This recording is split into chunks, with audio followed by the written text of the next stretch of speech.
For the first round of the 2024 NHL entry draft, the Philadelphia Flyers have selected forward Jett Luchanko. Luchanko is listed as a center at 5'11", 187 pounds. And by all means, people are upset. First and foremost, let's get the elephant out of the room. At number 12, the Flyers were sitting comfortably. Top defender Zeev Boyum was available at the time. The Flyers opted to trade back one spot with the Minnesota Wild, grab an extra third-round pick, which they later traded, a third-round pick in the 2025 draft, to move up in the second round and add an additional second-round pick. Later second-round pick, but they did leverage that to take another player. Now, this, I think, took a lot of people by shock. The initial thought process was Zeev Boyum was by far the best player left on the board. And let's be honest, most Flyers fans would have been extremely happy picking up Zeev Boyum. I mean, I had him as one of my top defenders available. Again, I am not a scout on any of these guys. I did not do the homework on these guys. Beyond just, trying to catch up to what scouts have been doing for at the very least 12 months. But let's be honest, they've seen most of these guys for 24 months beyond that, as they start scouting players before their draft year. And the Flyers opted to not take the defenseman. Now, they do have other two, I guess, to some degree comparable defensemen. I don't want to say that they're exact same thing, but having Cam York and Jamie Drysdale, both young defensemen in the system, at about the same size as Zeev Boyum, I think they were a little worried about doubling up. But I think the biggest reason they didn't end up taking Zeev Boyum most likely was that he shares an agent with Cutter Gauthier, and Zeev being an NCAA player, maybe they felt there was some risk there. I think it's probably a combination of factors, but I do think that does come into play here of why you pass a defenseman. It wasn't your top need. And it seems like Jett Luchanko was high on their list. Now, a lot of people are very, they kind of question that and seem to imply that maybe the Flyers themselves are kind of trying to come up with excuses. But honestly, I don't really believe that. And I didn't want to do the hot take and, releasing a video the day of and not have a great understanding of this player. So what I've been doing since the draft on Friday night, as I record this is on Sunday, I've been watching footage on Luchanko, and not just highlight footage. I did watch some highlight videos, but I've been watching shift-by-shift videos of available games for Jett Luchanko. I wanted to see him in full context. I didn't want to just pickpocket some, just pick and choose some nice highlights and say, hey, that's what this guy's skill set. I did look at his statistics on a game-by-game basis as well. I saw a lot of really interesting things about this guy. Now, on the surface level, what is advertised about Jett Luchanko is that he is arguably the fastest or maybe even the best skater available in the draft. On the surface level, for the modern game in the NHL, down the middle, fantastic. Just that you cannot deny. You could be upset with the draft pick, but finding a guy who can really, really move, and not just move in a straight line, but knows how to skate in all situations, and he's strong on his feet too. He's not a slight player. He is listed at 5'11", 187 pounds on Elite Prospects. I do suspect that number has probably changed. He looks a little taller than that. I won't say significantly, but I would not be surprised if by the time he enters the NHL, he has surpassed 6 foot tall. At 17 years old, he is one of the youngest players drafted in this year's draft. Cole Eiserman also falls into that, but being an August birthday, he missed next year's draft by about 2 weeks. So when you think about this, yes, he would have been old for the 2025 draft, but very young by that. And when you're 17 years old, 18 years old, 6 months, 3 months, 4 months, that's a huge, huge amount of development. And quite frankly, Jett Luchanko, from all indications, was one of the highest risers. We saw Beckett Seneca get taken third overall. That's another example of a high riser through the draft. This can be a risk. Sometimes this pays off. sometimes it doesn't pay off. Cody Glass is an example of a player that didn't pay off. Cutter Gauthier, the Flyers' former first round pick, was a very high riser and did pay off, at least on the surface level. When they drafted him, he had a large evolution in his play. So it can be a risk from some aspect, but it seems to me like the Flyers have done a lot more homework on this player than the people on the internet. I've listened to a lot of people's opinions. There are some people who completely count this guy out, and then I've also found, some internet scouts, let's put them that way, without trying to be offensive to anybody, who actually are very high on this kid. And while there are question marks and what kind of stops him from being a surefire, early pick in the draft, is that it's kind of new. And his game is a little bit more unassuming than some of the other players. And, I was kind of mocked for this post that I put on Twitter to kind of compare to Patrice Bergeron. But the reason I compared him to Patrice Bergeron, and I'm not using that as his NHL comparable, Patrice Bergeron was a second round pick. He was under a point per game player in his draft year in the Q, which is not even the best league. And he just evolved so quickly after that. I mean, he entered the NHL. There was a lockout at that time. He dominated the AHL in that season, and then came in, hit the NHL, and kind of just kept building momentum until he became one of the best, maybe even arguably the best defensive center from a pure defense standpoint to ever play the game. I mean, he's definitely in that conversation. For the most part, he had, I think, 3 70-point seasons, and most of his seasons kind of fell between 55 and 65 points. So over his career, he pretty much averaged 65 points a year, being the best defensive center in the game. A guy like Sasha Barkov comes to mind, who is more dynamic than Patrice Bergeron.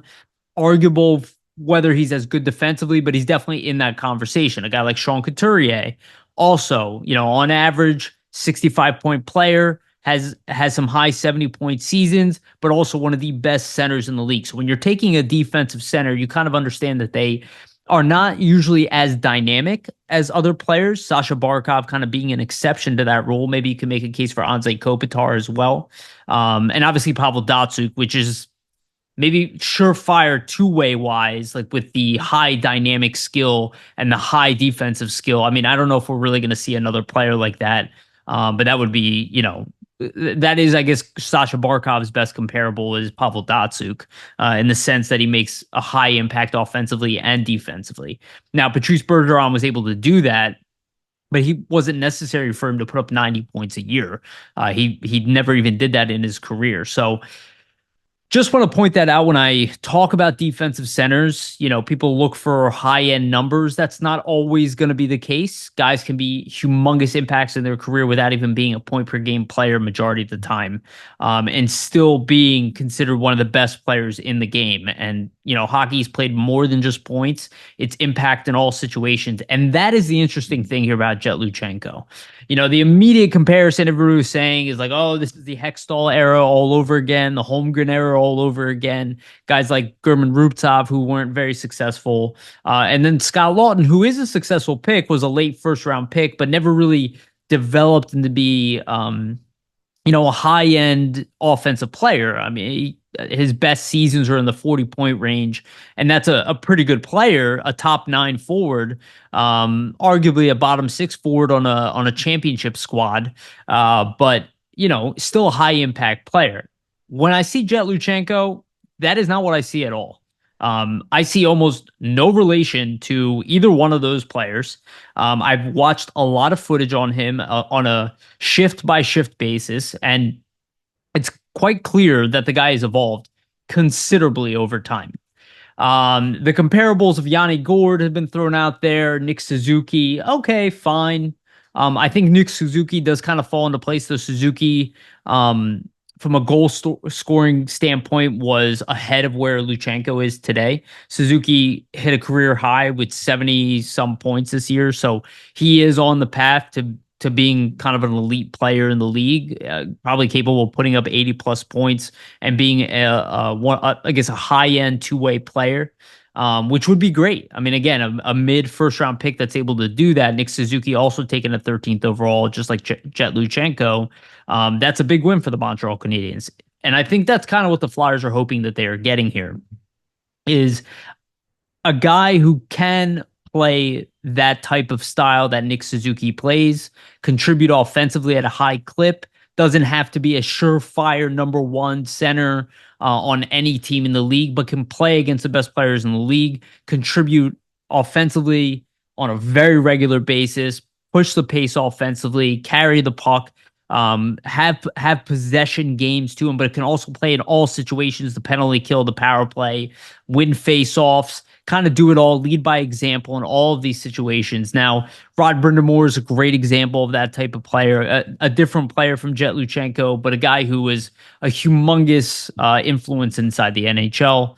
And again, played in a very different era, but you're always kind of looking for these type of guys. And I think this was kind of high on the Flyers list. Is it the ideal number one center on any single team in the league? No, I don't know if Jett Luchanko projects to be that.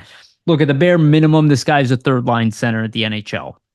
I think what the Flyers are hoping is that his game evolves even beyond what could be a 55, 60-point player and maybe hit that 70, potentially 80-point range. They don't really know. What they do know is that they have watched the player who plays really well in all situations. Now, watching him from shift to shift, he is the motor behind the Guelph Storm.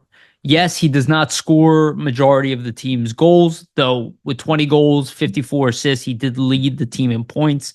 For a 17-year-old player, that doesn't normally happen. Typically, if a player does that at his age, being the best player on his team, they are typically in that mid first round pick range, sometimes higher.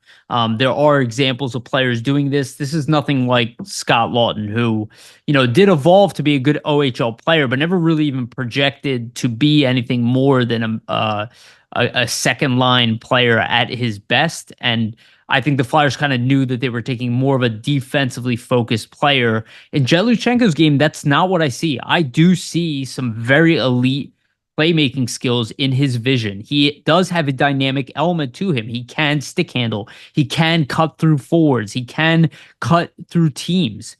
Now, you can see his game has evolved considerably. And I went to Guelph Storm's website and kind of went through his game by game statistics. And when he was initially played in the beginning of the year, you can see like his face-off numbers were worse than where they are today. He was putting up points, but this guy was not shooting the puck. And I think when you look at it, he's got a 16 to 17% shooting percentage, which is very high. But a lot of games he just doesn't shoot the puck. And I think that's why people have the perception that he's not a good shooter. I don't even know if he's that good of a shooter because he doesn't opt to shoot enough. I think this is one of the things that the Flyers will really have to tackle is he's got to be more of a triple threat type of player. Yes, he can deke. Yes, he can play make, but he does not shoot the puck enough. That is the biggest knock I've seen on him, is not so much that he doesn't have a good shot, is that he opts not to use it so much. What he does do very well is, one, this guy is the master of the backdoor passes. I mean, you can look at play after play after play, and the puck doesn't always go in, but typically he will find the open man on his team where that guy is all by himself, wide open net, or in a perfect position to score. I watched him do this over and over and over again. He is very good at finding open players and even managed to do that in the under 18 tournament for Team Canada. When they played Team USA, he had a big setup that way. I can see how he kind of falls under the radar for a lot of people and think that he's not dynamic or any of that. But again, remember, this is an evolving product. I'm not going to say that I wouldn't have loved Z Boyman and that I don't think that Z Boyman is going to develop into be a high-end defenseman. I would have been all for taking him. But to knock down that this guy is, a 40-point defenseman already in the NHL, when it's clear cut that his development is on a skyrocket trajectory. Now, if he continues going at the growth rate that he's on, he's going to be a 100-plus point player next year in the OHL. What I'd like to see him is tackle that goal scoring, where he managed to only put up 20 goals this year, but he did have 54 assists, which is a very impressive number, something similar to what Berkeley Catton was able to do this year in the OHL. But Catton is a double threat player, right? Or a triple threat player. He's got the deke, he's got the shooting, and he's got the passing. And I think that's what Jett Luchanko must work on. And you can see that his game evolved. In his first year with Guelph, in 46 games, he had 5 goals and 9 assists. 14 points in 46 games. His second season, he skyrocketed that number up 60 points in 68 games. He did play more games, but his point per game went from a point 0.3 points per game to a 1.1 point per game. That is immense growth. Now, he is a player that seems to have natural gifts. If you look at the combine results, I mean, he was at the top of majority of the combine exercise that I saw. So he's clearly in really good shape. He's got a great vertical. He's got great grip strength. This is a really strong kid on his skates. Like, for the same reasons that people loved Mike Richards, right? Who, he was 5'11". He wasn't a big dude, the same size as Luchanko. Wasn't even a great skater, to be honest with you. But he was just a kind of a workhorse, a great motor, great engine behind him, would overpower you, was smart in ways to get the puck from you. I think this is things that Jett Luchanko has. And Mike Richards was never going to be a 90-point player in the NHL. He actually only hit 80 points once in his career. He was a 60, 70-point player in the NHL. And I think that's where Jett Luchanko kind of sits here. I don't think he's going to be as rough and tumble as Mike Richards, where Richards liked to drop the gloves. He liked to go for kind of those really big hits to kind of take guys out of the game in general. I think Jett Luchanko is a lot more mechanical. And I think that's why he doesn't shoot a lot, because he does seem to make that kind of simpler play a lot of time, where you almost like to see him break out of that. You like to see him almost take a little more risk into his game, because he has the skill and definitely the speed to do so. I mean, it's very rare that you see the players in the opposition team able to keep up with his speed. It's his stick handling that does need a little bit more work. He doesn't have hands like Berkeley Catton. He's not cutting through entire teams on a regular basis, right? But he does have flashes of that, where you can see, if he continues to work on that element of his game, that he can be a very, very good player in the NHL. I don't think that he projects to be a clear-cut all-star every single year, but that's not necessarily what you need to win a Stanley Cup, or what you think you're always getting every single year. The Flyers didn't have to get the best player in the draft. They had to hit. Now, I do think this guy at the bare minimum will be playing in the NHL. And it's funny, I was listening to Danny Briere, and he didn't think that Jett Luchanko would make the NHL for at least a couple of years. I think he even stated 3 years, if I remember correctly off the top of my head. But the way Jett plays, and depending on his evolution as a player, this is not like drafting Denver Barkey, who is an undersized player and has, some skill and a motor and, actually a lot of skill. I really like Denver Barkey, but Barkey's going to take time. If anything, I think Jett Luchanko could potentially enter the league earlier than expected. I could see a case where he comes to, not this year, but at the end of next year, comes to training camp. John Tortorella sees this guy and goes, there's already a spot for him in the NHL. I'm not sure how the Flyers are going to handle that. And again, there's a sheer numbers game here. You don't want to necessarily rush the guy, but the way that he plays, he could absolutely make the NHL earlier than anticipated. He seems ripe for that. And it depends. If he continues to evolve the way that he is evolving, I mean, it's a pretty big deal. There aren't a lot of players that kind of show this type of growth rate in both aspects of the game, not just an offensive boom, but defensive too. I mean, the guy was all over the place. I mean, if you go and you watch his shift by shift highlights, he's all over the place. He's involved in everything, and he has like this amazing knack to play at both ends. Both on the PK, be a high impact player there, and be high impact on the power play. And because he's such a phenomenal skater in every sense of the word, like just powerful, fast, dynamic skating, like really, really good stuff with the skating. That cannot be expressed enough, that it's a clear plus in his game. He has this ability to draw the opposition towards him and leave his, teammates open. And he does that countless times. And he does it with patience and without a lot of flash, where he'll make this kind of really subtle pass. It lands right on the player's stick. And I saw a comment online that he's a secondary assist guy. Yeah, I heard the same thing about Claude Giroux. If you really understand the game of hockey, you understand that just the main pass that goes to the guy isn't what always creates the play. Luchanko is always part of every play so far on his team, and he's not on an amazing team. Like the Guelph Storm, they're a good team, but they're not phenomenal. He was also a point per game in the playoffs, so you can see his game really, really evolved as the season went on. He was able to produce somewhat early into the season, but very early in the season, he was almost like a non-factor. And his shooting wise, there were like games that he wasn't even shooting the puck. You're almost kind of wondering like why are there no shots on net here?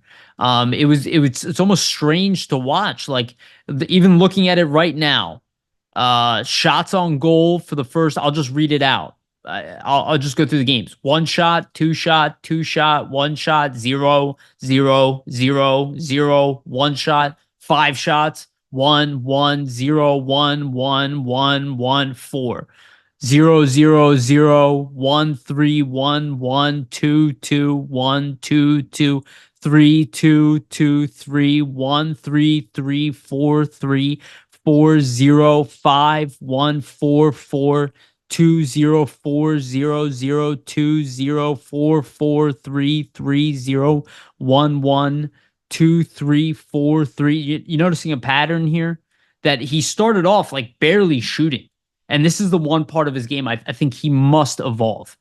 And I said something similar about Cam York when he was drafted. Like his shot really wasn't anything to write home about when he was drafted. And you can see this year he was able to score some goals and his shot is getting better. And that is what will help Cam York elevate to be a 50-plus point defenseman, which I do believe is in his game, while also playing a top pairing role, which, people are upset about Z Boyum, but that's what Z Boyum projects to be, is essentially what Cam York is doing for the Flyers today. It would be somewhat redundant, but let's be honest, we would have been happy with Z Boyum. I'm not here to tell people that, but even when the Flyers passed up on Cole Caulfield to grab Cam York, I kind of talked about it. It's an apples and oranges type of situation. And to say that the Flyers scouts don't know what they're talking about, I saw people trying to erase, what the Flyers have done in scouting of late and say that they suck at scouting. Have you guys been paying attention, or are you just reacting to one draft pick? Because last year the Flyers went all high swings, like the entire draft with Ciernik and Barkey, Michkov, like they are being calculated. Zavragin, like they are hitting home runs, at least in the early stages of what you can tell is like last year they had arguably the best draft of any team in the NHL. This year they kind of went a different direction. But they seem to not be enamored with this year's draft because they even had that second round or that second first pick and traded it for a potentially slightly higher pick next year, where it is a much stronger draft. There will be more good players available. And I think the Flyers are reeling up for something big for the following draft, which, that might make people unhappy. But the Flyers clearly have been shopping for this 2025 draft since Danny Briere got here.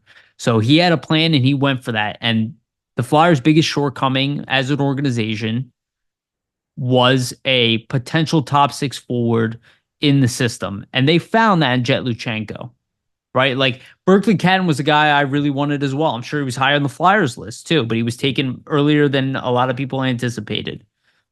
And that he also has some issues to his game. Defensively, he's nowhere near where Jett Luchanko is. Offensively, sure. And, you can say it's easy to find a defensive forward, not one that can put up 60-plus points in the league. That is very difficult to find. To find a guy who's very, like a Scott Lawton gets all this stuff. Scott Lawton put up 20 points a year extra than what he does. He would be highly coveted around the NHL. The Flyers would never want to even trade this guy. Even at 40 points a year, they're not even that interested in trading him. So think about a guy who can put up more points than that it would be arguably maybe even the best skater on your team. He does seem to be heading in that direction. He's in very good shape. He's clearly highly mature from the way he carries himself in his interviews. And there's a good chance he's going to be captain of this team. And, you know, it'll take a little bit of time. This isn't the type of flashy pick that everybody would get really excited about right off the bat, like a Matvey Michkov, which, let's be honest, like Matvey would have never made it to 7 in this draft. Like, I like Demidov. I appreciate what he is. I would have loved to have him in our system. I'm not putting him down at all. But he's been playing in the juniors league in Russia. Michkov has been playing against men for 2.5 years, almost 3 already, since he was 16 years old. Michkov is a complete outlier. And I'll be honest with you, I don't know this for sure.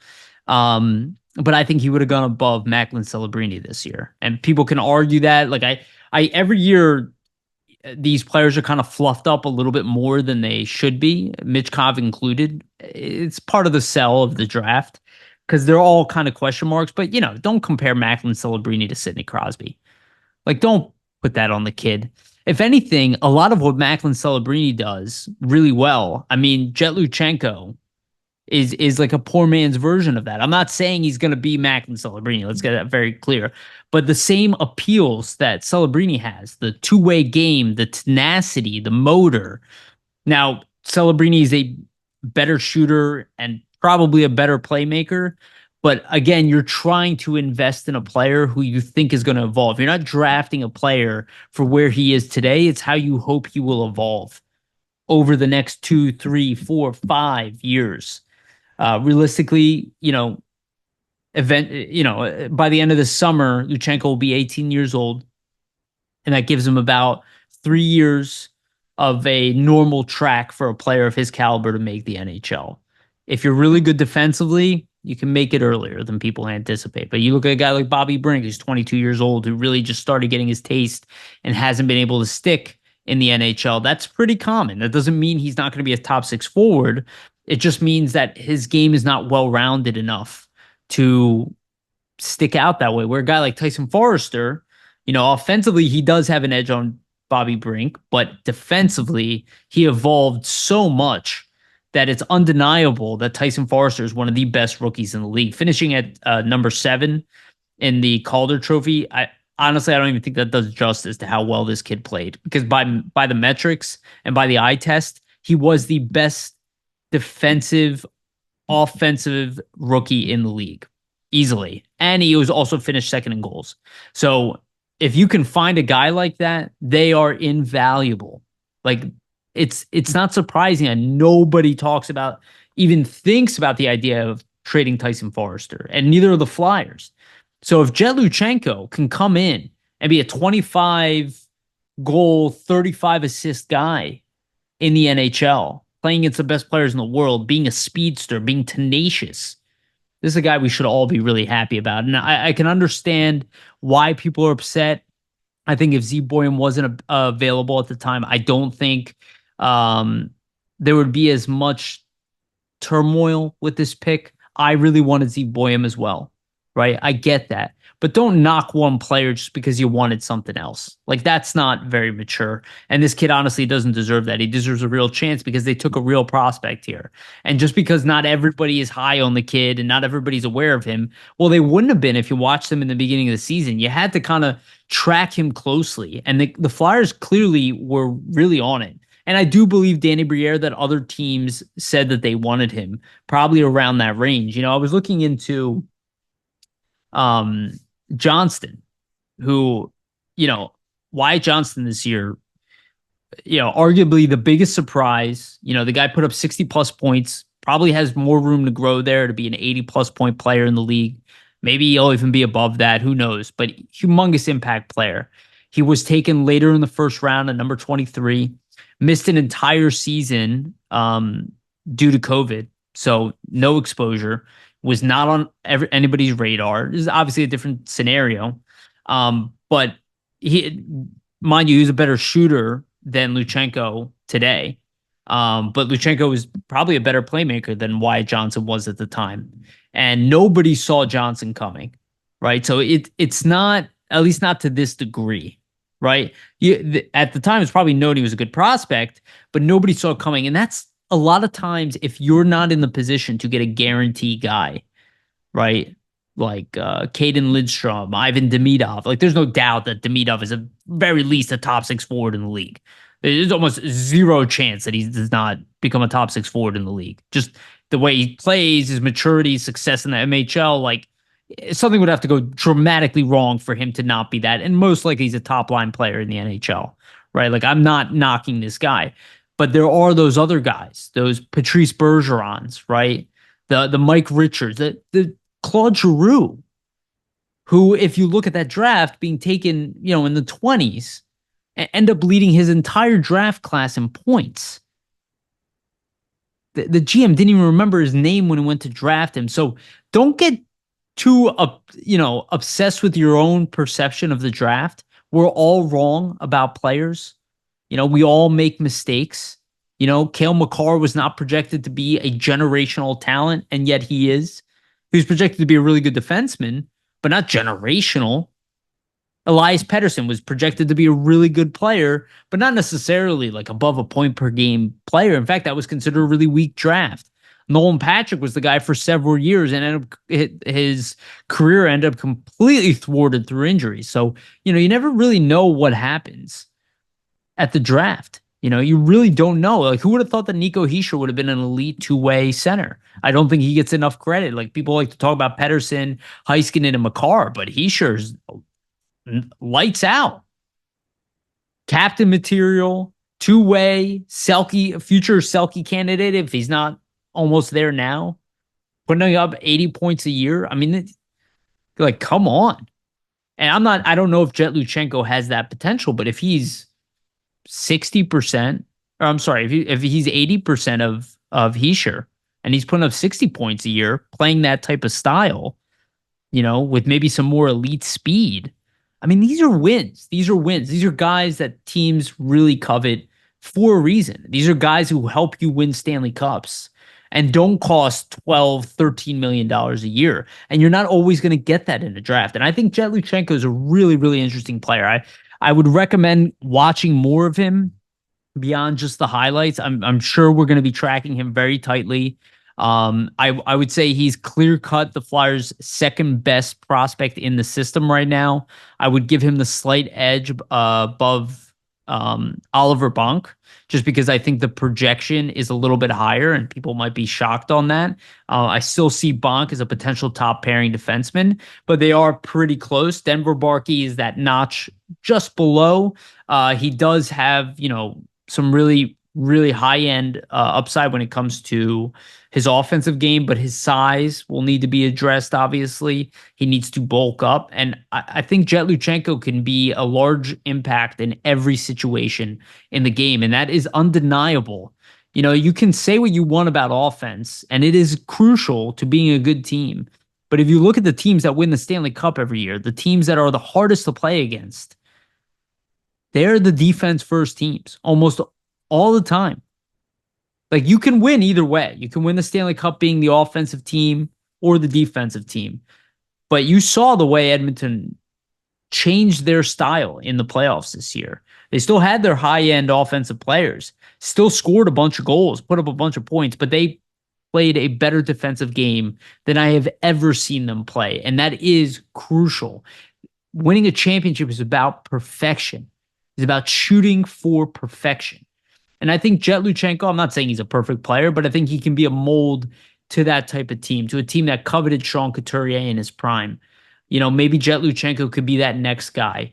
If you want to take Flyers players and kind of combine them into what he is, Morgan Frost with Noah Cates, maybe it's to some degree like that playmaker who's just phenomenal defensively.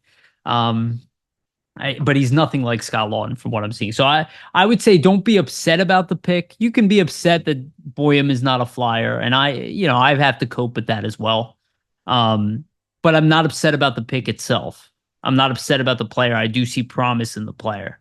Would he have been my pick with Z Boyum on the map? I don't think so. I think I still would have gone Z Boyum, but I am biased. But my thing is always, try not to outsmart yourself, but I'm not there.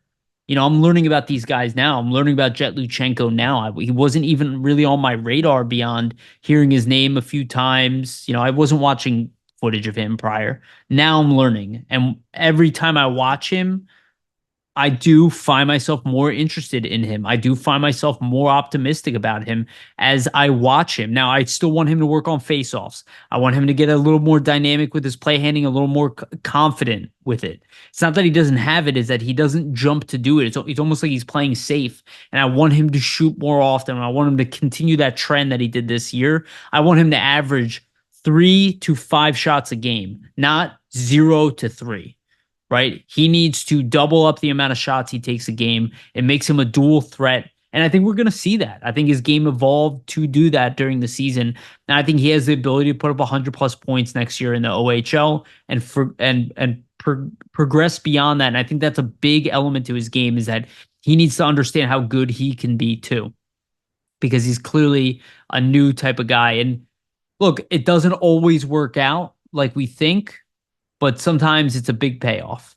And I think that's what the Flyers are going for here, is that they know bare minimum he's going to be a third line center in the league. And if he projects to be what they believe he can be when they watch him, this might be a top line center in the league that's able to play against the best players in the world, just like Nick Suzuki, who, again, if you put him on a team with Connor McDavid, he's not the number one center. You put him on a team with Austin Matthews, then he's not number one center, but he's going to play just as many big minutes in humongous moments, and he's going to be the backbone of your team. And I think Jett Luchanko has potential to be that. We'll see how he evolves. We might be looking at this draft and kicking ourselves for years. But I don't think so. That's not what I've seen so far. I think there is some serious potential with this kid. And I think as Flyer fans move away from the draft, they will open up to this player more and more, and you'll see more of that online. I put this post out. I got love for it, and then some people kind of mocking me for it. Of looking at that perfection line that Boston was able to put together with Marchand, Bergeron, and Pasternak, and then I put out the names Michkov, Luchanko. I mean, you could even put Couturier there right now. Luchanko and Travis Konechny. And people think I'm comparing them and saying, oh, these three, all-time greats. It's like, oh, here's our all-time greats. That's not what I'm saying. I'm saying that it's the mix, the playing styles of what you look for in a really dominant line, which is a guy who's aggressive and can score, a guy who can play defense and cover for everybody on the line, and a guy who's a pure offensive machine. And the Flyers have that in youth, and you can't really replace Konechny. They don't really have another guy like that in the system. You can make the case it's Denver Barkey to some degree, but they don't. But I find that interesting because that is a calculated model in creating a successful line. And I think we're going to see, Konechny, Michkov, Couturier at some point this year, assuming Couturier is back to where he is. And I think Luchanko, in their mind, has a role similar to what Couturier has played for the Flyers over the years. Hopefully he can be as good as Sean Couturier is defensively and offensively. But I would love a 30-point, 45-assist guy who can play against the best players in the world. And if Luchanko becomes that guy, it's a pick that no one will regret. Enjoy it. Enjoy the draft. It's not the end of the world, and still plenty more drafts and more things to come.